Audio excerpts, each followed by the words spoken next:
Welcome to our channel. Today we how to uninstall Cloudflare app integrations, detailed guide step by step clearly. To uninstall Cloudflare app integrations, first, once logged in, navigate to the dashboard. Locate the website for which you want to remove the integration. On the left-hand side menu, click on the Apps section. In the Apps section, find the integration you wish to uninstall. Click on the integration to view its details. Look for the option that says Uninstall or Remove on the integration page.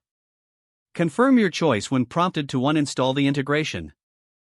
After confirmation, the integration will begin the uninstallation process. Wait for the uninstallation process to complete. Once done, the integration will be removed from your account.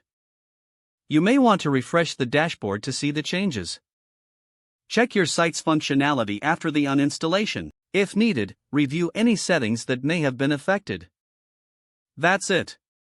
You have successfully uninstalled the Cloudflare app integration.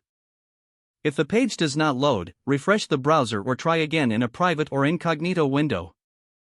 Make sure you are using the correct email address, then retype it carefully to avoid small typos.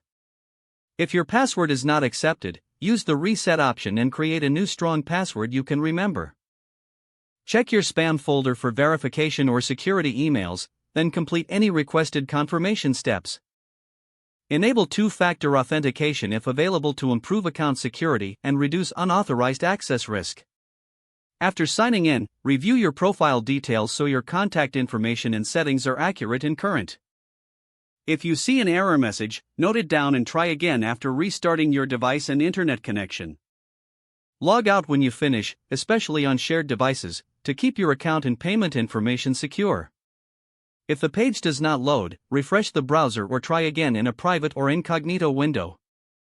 Make sure you are using the correct email address, then retype it carefully to avoid small typos. If your password is not accepted, use the reset option and create a new strong password you can remember. Check your spam folder for verification or security emails, then complete any requested confirmation steps. Don't forget to like this video and subscribe to our channel for more step-by-step tech guides.